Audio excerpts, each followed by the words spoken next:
With about 4,970 fresh coronavirus cases recorded in the last 24 hours, the number of infections in India has crossed the 1 lakh mark and the number of deaths has risen to 3,163. Now today let's take a rough overview of what each state has permitted under Lockdown 4.0, which has been extended till May the 31st. In the national capital, much of the restrictions have been watered down by Chief Minister Arvind Kejriwal, although salons and spas and barber shops cannot open, but market complexes and most shops effectively can open in Delhi now, even those selling non-essential items. But those shops selling non-essential items in shopping complexes, etc., can open on an odd-even policy, which means on a given day, half of the shops selling non-essential items will be open and others will be shut, but this is not the rule for those shops selling essential items. They can be open throughout the week. Apart from that, malls are going to stay shut. Kejriwal has permitted the reopening of all government offices and private offices in full strength, but it's encouraged that private business owners continue work from home as far as possible. Apart from that, there's a lot of less restriction on movement this time around. So e-rickshaws, rickshaws can ply with one passenger. Auto rickshaws have been allowed to ply with one passenger. Then cabs, both private and those of aggregators, can operate. Apart from that, state-run buses are also going to ply with 20 passengers in order to maintain social distancing. Karnataka is also trying to open up, but for now it has banned interstate travel from 4 states, that is Maharashtra, Gujarat, Tamil Nadu and Kerala till the end of May, because Karnataka is really striving to keep its coronavirus numbers under control and it doesn't want people coming in from these states and bringing in the infections. This is the decision of the Chief Minister there. Apart from that, all government-run buses are going to ply except for in containment zones and red zones. These buses will only take 30 passengers each. Karnataka would be under a total lockdown on Sundays, except people can move out of their houses to avail essential services. From today onwards in Karnataka, Ola and Uber cab aggregators are allowed to operate. In Tamil Nadu, which is once again one of those states that are highly affected by the coronavirus crisis, even then the state is trying to open up. At least 25 districts across the state has seen much more relaxed restrictions this time around. These districts, these places are where COVID-19 cases have significantly dipped over the last several weeks. In these places, autos and taxis, 4-wheelers and 2-wheelers will be permitted in orange zones and green zones, but not in red zones. E-commerce activities are still not permitted in the state, and virtually there are no relaxations by Tamil Nadu in red zones. Telangana also, like Delhi, is one of those states that has significantly lifted much of the restrictions, but it's put a stay on buses, interstate buses from Maharashtra and Andhra Pradesh in order to contain its coronavirus infections.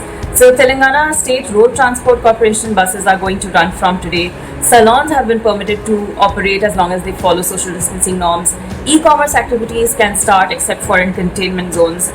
Then we have cars and taxis can also ply with maximum 3 passengers apart from 1 driver. Auto rickshaws can start plying from today with no more than 2 passengers.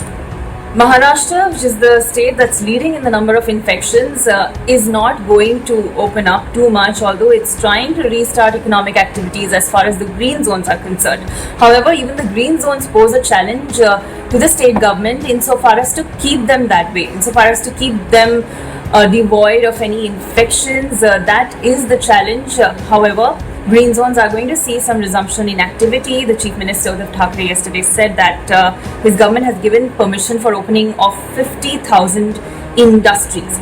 So the state government there is slowly trying to open up the green zones, and the rest of the state is virtually going to see the restrictions as they were over the last several weeks. West Bengal was one of those states where interministerial central teams had to go in order to enforce the lockdown and assess the ground situation.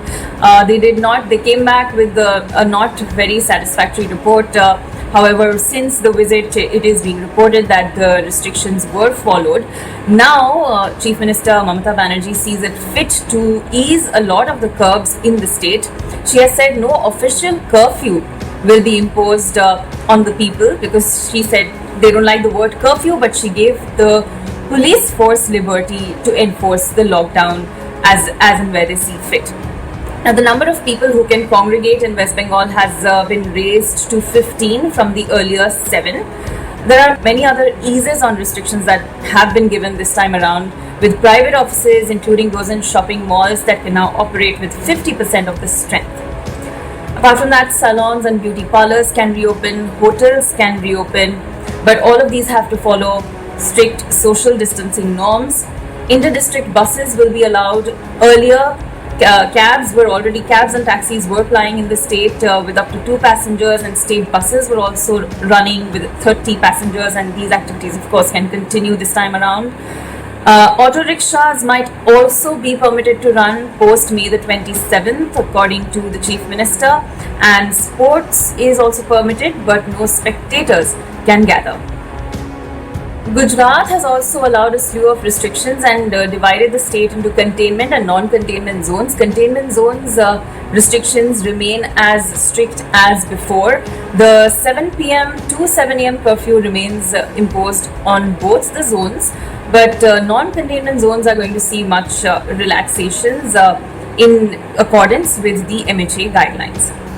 So in Gujarat as well, markets can reopen, auto rickshaws are allowed, all shops and businesses will be open in non-containment zones, and state transport buses will also start across Gujarat except for in Ahmedabad due to high number of cases. So Ahmedabad and Surat especially are going to see much of the restrictions as before. These are the updates for now. Thanks for watching.